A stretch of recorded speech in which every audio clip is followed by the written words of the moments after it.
Crónicas Pirexianas. Capítulo 18. La Torre de Ursa. Debieron pasar 3 años después de la caída de Krog para que Taunos finalmente se juntara con Ursa en la provincia suroeste del territorio argidiano. Fueron años duros cuya huella se apreciaba en el rostro del aprendiz. Años de correr y esconderse, de vuelo y paciencia, de trabajo y abandono del trabajo. Kaila estaba con él, y su hijo, Arvin, nacido en medio de un monzón fuera de Horil, ahora de 2 años y medio. También estaban acompañados por 2 estatuas animadas que Taunos había criado durante ese terrible segundo invierno, cuando las patrullas de esclavos Falaji les habían obligado a huir a la cordillera Ker. Finalmente habían logrado llegar a Corlys mismo, pero incluso entonces no creían que estuvieran a salvo. Los corlisianos seguían negociando con los Falaji, y a pesar de que también estaban negociando con los argidianos por un pacto de protección mutua de los asaltantes del desierto, Kaila no estaba segura que los fugitivos no serían entregados a los representantes de Mishra como un signo de buena voluntad. Habían viajado en secreto y sobre todo por la noche. No habían dado sus nombres reales, aunque hubo algunos que pudieron reconocer el perfil de Kaila, sobre todo en las ciudades costeras yokianas, para proporcionarles la ayuda necesaria. Fue ese mismo reconocimiento y la amenaza de una larga exposición lo que convenció a la ex reina de dirigirse al norte y al este, hacia Argidia y el santuario. Cuando les llegó finalmente la noticia verdadera, diciendo que Ursa se encontraba en Argidia, cerca de la frontera corlisiana, los 3, en compañía de sus 2 protectores artificiales, guiaron sus pasos hacia la torre de Ursa. Eso fue más fácil de decir que de hacer. Ursa había elegido un sitio lejos de las ciudades o los pueblos, escondido en los flancos de las montañas de Ker. Un risco en sí mismo. El valle de su torre estaba envuelto en una niebla permanente, alimentada por los arroyos de montaña que caían en cascadas al fondo del valle a su alrededor. Para un observador casual, se trataba solo de una cañada oscura de montaña más, igual que otra centena a lo largo de las fronteras occidentales de Corlys y Argos. Pero este valle se curvaba y se extendía un poco más al norte, y en ese bolsillo del norte, oculto por la niebla, Ursa construyó su santuario. Saliendo de esa niebla aparecieron 5 figuras oscuras: un hombre a caballo, una mujer con un niño en un caballo robusto y 2 estatuas silenciosas e incansables que iban a la par. La torre en sí era de piedra blanca y coronada por una cúpula dorada. Se veía delgada y solitaria, rodeada por las paredes del valle mismo. Kaila notó que no había ninguna señal de actividad en el lugar. Comentó que parecía estar abandonada. Taunos estuvo de acuerdo. En los viejos tiempos, en Yotia, por lo menos habrían continuas patrullas de ornitópteros sobrevolando un lugar tan importante. De hecho, si no fuera por un expatriado leal a Yotia que habían encontrado en un pueblo cercano 2 días antes, se habrían perdido por completo la torre. El niño Arvin dio un chillido agudo y se retorció en su lugar al frente de su madre. El aire brumoso era una delicia para el niño, quien seguía tratando de alcanzar y agarrar un puñado de él. Taunos le intentó explicar que el aire no puede ser capturado, al menos no con las manos. El niño escuchó con rostro severo, asintió con la cabeza y trató de seguir luchando con el aire inmediatamente cuando Taunos le dio la espalda. Taunos detuvo su montura a 100 pasos de la torre. El lugar estaba silencioso como una tumba. ¿Dónde estaban las protecciones? ¿Ursa había abandonado realmente esta torre o ya habían sido vistos? Y en ese último caso, ¿por qué no salía a recibirlos? Hubo un movimiento a la derecha de Taunos y este hizo girar de repente el caballo en su lugar. De las sombras de las montañas provino la reflexión de la luz en un metal y un curioso sonido bajo de gorjeo. Una figura apareció a la vista, seguido por una segunda y una tercera. Eran una mezcla entre hombres e insectos metálicos, con las cabezas largas como de hormigas encaramadas en cuellos delgados. Parecía como si llevaran una armadura metálica salpicada por manchas de óxido. Entonces Taunos se dio cuenta que esta armadura era su cuerpo. Debajo de las placas el aprendiz podía ver los mecanismos y palancas traqueteando, forzando a las criaturas a seguir adelante. Las rodillas dobladas hacia atrás como los Vengadores, aunque estas construcciones eran apenas altas, llegando a los hombros de un hombre.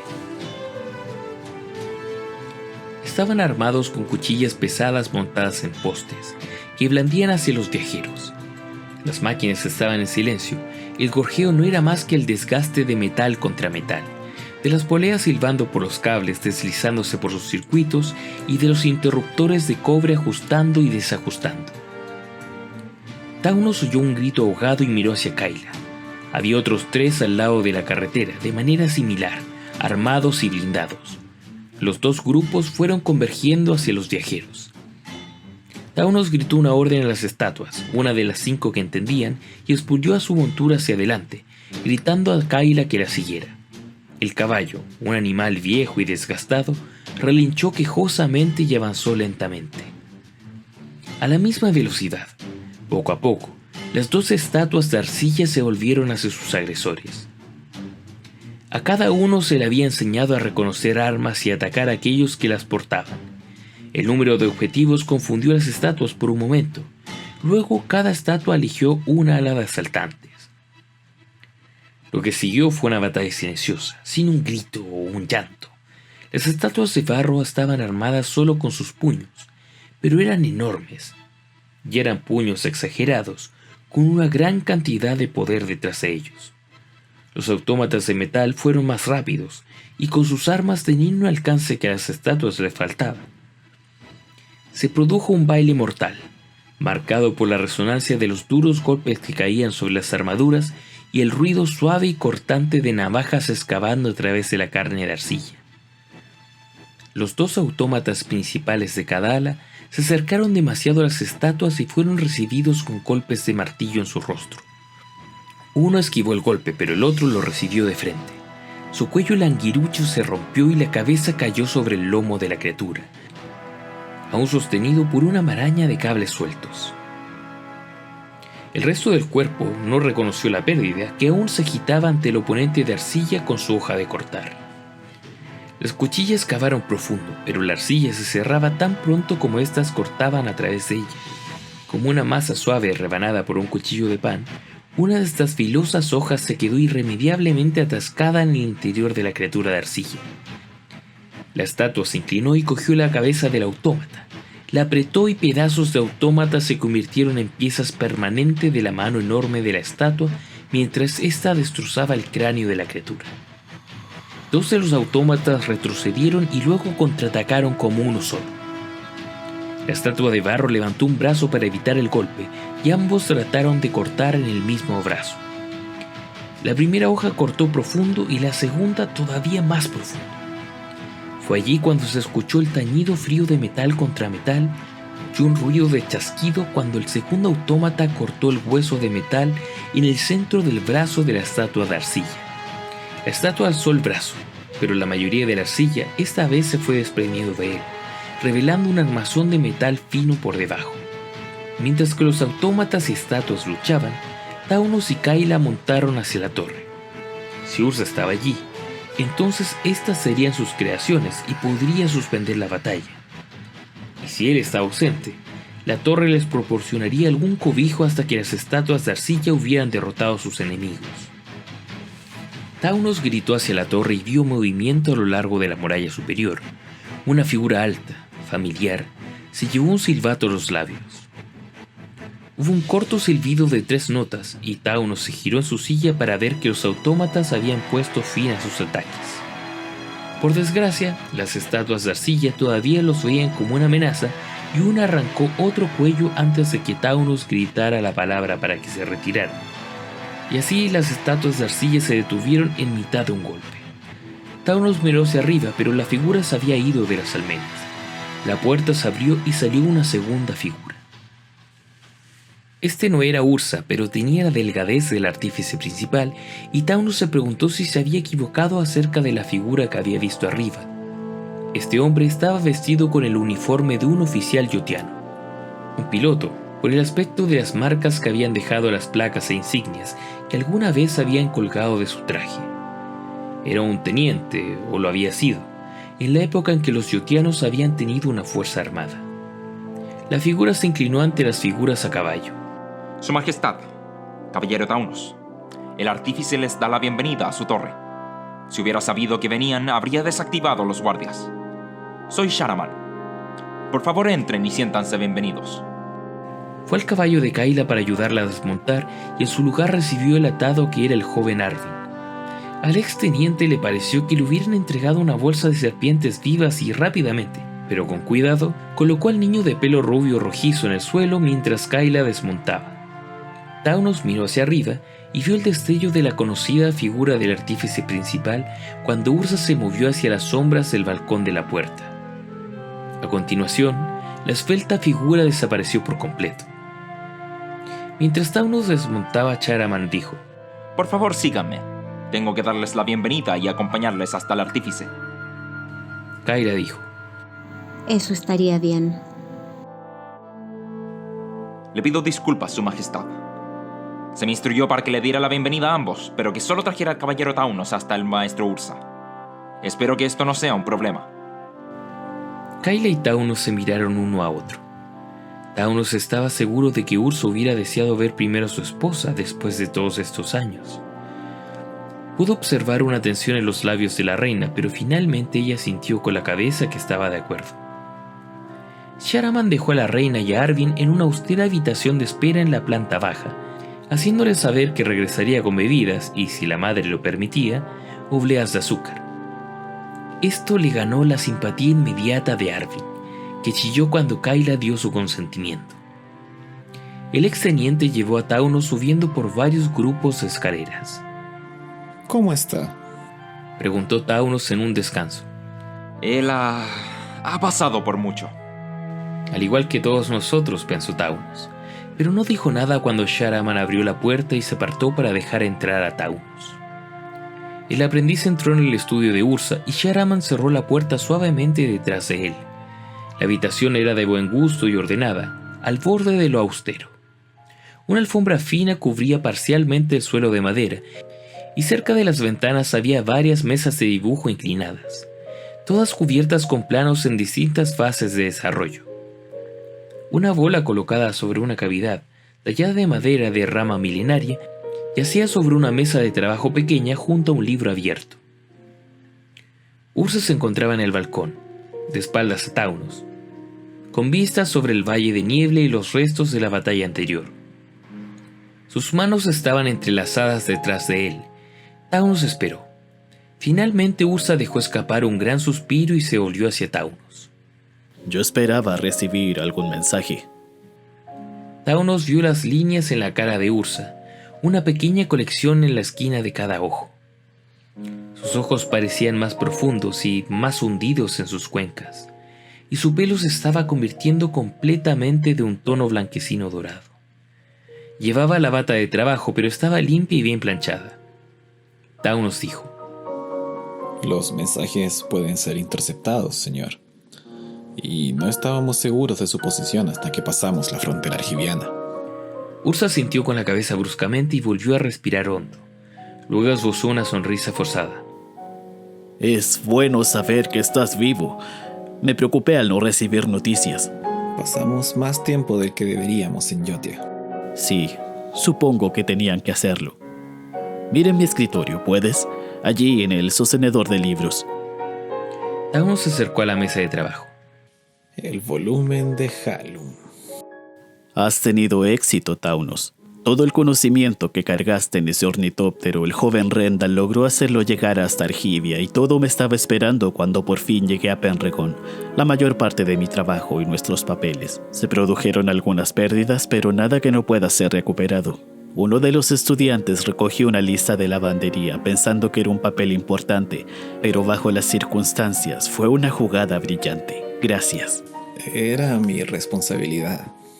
Y la has cumplido más que adecuadamente. Esas estatuas que has traído contigo son impresionantes. Arcillan sobre un armazón de mimbre y metal. Es algo más que arcilla. Pareció no verse afectada por los golpes de mis propios soldados. Sí, señor. Dijo Taunos preguntándose por qué hablaba de estos asuntos mientras que Kai le estaba esperando. Fue a partir de un depósito que nos encontramos cuando Su Majestad y yo nos escondimos en las montañas. Tenía la propiedad de fluir y volverse a unir cuando se cortaba. Al principio pensé que podría contener algo similar a las piedras Tran, pero ahora no estoy seguro.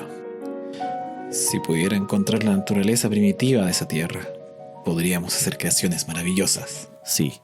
Dijo Ursa y de repente señaló hacia un rincón de su taller.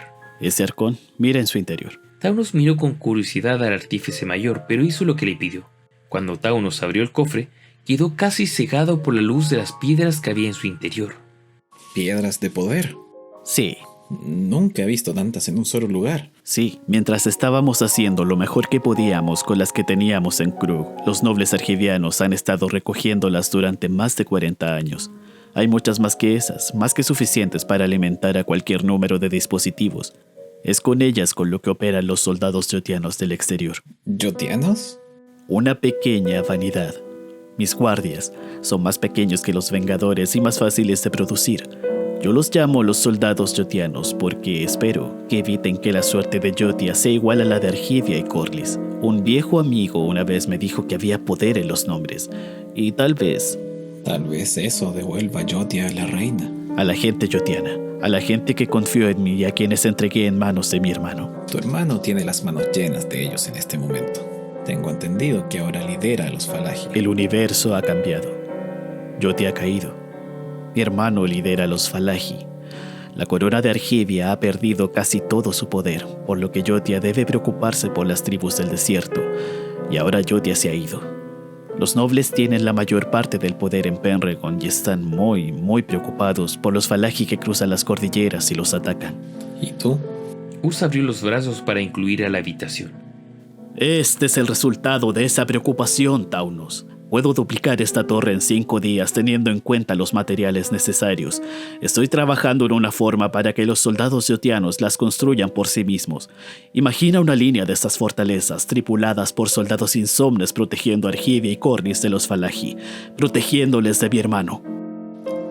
Me sorprendió no ver ornitópteros. Son necesarios en el norte para el patrullaje de los pasos. Además, enviar un ornitóptero al aire es enviarle una señal al enemigo, mostrarle dónde te encuentras. Esa es otra lección aprendida a un alto precio. Ursa se quedó allí por un momento, apretando las palmas. ¿Te he dicho que tenemos otra escuela en Penregon esta vez? Rendal está ahí y su hermano Samuel. Sobrevivió junto con un puñado de otros. La escuela está siendo supervisada por un viejo amigo, Rishlau. ¿Alguna vez te mencioné a Rishlau antes? Ursa. No, creo que no lo hice. De todos modos, hay una serie de jóvenes nobles, bueno, no tan jóvenes, pero personas que alguna vez trabajaron con Tocasia y que saben acerca de los artefactos, que los valoran y están dispuestos a ayudarme en mi investigación. Ursa. Más que a las piedras de poder, me refiero a la mano de obra, capacitación y recursos. Argivia es un país rico. Ursa. ¿Qué pasa? Kayla está aquí. Ya lo sé. Deberías ir abajo para encontrarte con ella. Y con tu hijo. Es realmente... Él tiene tu color de pelo. Tiene el color de pelo de mi padre. Dijo Ursa y se volvió para mirar por la ventana. Me gustaría que no los hayas traído. Por todos los dioses de Yotia. Hemos estado corriendo y escondiéndonos durante 3 años. Recibí a tu hijo, sí, a tu hijo en medio de una tormenta eléctrica. Les traigo hasta aquí y no quieres verlos. ¿Todavía la odias tanto? Ursa se puso pálido y Taunos temía que el hombre mayor fuera a flaquear, a huir, a retirarse más dentro de sí mismo. No es eso. No del todo. Es solo que he fracasado. No pude ver lo que venía. Yo no anticipé los planes de mi hermano. Le fallé y le fallé a su nación. Yo también fracasé. Y ella también. Hemos tenido que vivir con ese fracaso en cada paso del camino de este Krog. ¿Solo por eso, Ursa? ¿Tienes vergüenza de que eres tan falible como el resto de nosotros? Un largo silencio ocurrió entre ellos por un momento y luego Ursa suspiró y dijo: Yo soy un cuervo de la tormenta, Taunos. Un pájaro de mal agüero. El desastre sigue a mi despertar y yo no quiero hacerle daño nunca más. No quiero hacerle daño a nadie. Solo un tonto estaría a mi lado. Entonces llámeme tonto por ello. Me gustaría volver a ser su aprendiz. A Kayla le gustaría volver a ser su mujer. Ursa volvió a darle la espalda nuevamente y Taunos le vio llevarse las manos a su cara, tal vez para enjuagar una lágrima. Sin embargo, cuando Ursa volvió, su rostro estaba paciente y calmado. El artífice sonrió. No tengo necesidad de un aprendiz, y tus habilidades con las estatuas han demostrado que tú ya eres un artífice maestro por derecho propio. Bueno, si usted no necesita un aprendiz, por lo menos necesita a alguien que esté detrás de usted y le dé un buen porrazo de vez en cuando. Eso es un trabajo que puede hacer también adecuadamente. Y lo harás. Necesito un amigo, y tú lo has sido para mí, y para la reina. No le has fallado a ninguno de nosotros. Estás equivocado, pero podemos hablar de eso en otro momento. Seguro que podremos. Vamos abajo a ver a mi esposa y a mi hijo. Lentamente bajaron las escaleras de la torre. Taunos se preguntó si el sonido que se escuchaba en la torre era parecido a aquel ocurrido dentro del palacio de Krog. Ursa se detuvo alguna vez para resaltar alguna característica de la torre a Taunos, quien meneó la cabeza y siguió adelante. Taunos se dio cuenta que estaba retrasando lo inevitable. Llegaron a la sala de espera. Taunos esperó en la puerta. Sharaman dejó la bandeja de galletas de azúcar y también se retiró a los pasillos. Ninguno de los dos hombres se alejó, pero tampoco permanecieron en la sala. Kayla se levantó y Ursa se acercó a ella. Se abrazaron, pero un abrazo cortés, cada uno descansando las manos en los codos del otro. Sin embargo, no se separaron, y Taunos pudo ver lágrimas en los ojos de Kayla. Es bueno verte de nuevo. La boca de Kayla se movió, pero Taunos no oyó las palabras. Oye, Dijo Arvin a sus pies. Tiró del delantal de Ursa y el artífice miró al pequeño. Arvin miró a Ursa, y con todo el poder que un niño de 2 años y medio es capaz, dijo. nos dice que eso es mi papi, ¿sí? Se arrodilló y puso la diminuta mano del muchacho encima de la suya. Supongo que lo soy. Y estoy muy contento de conocerte después de todos estos años.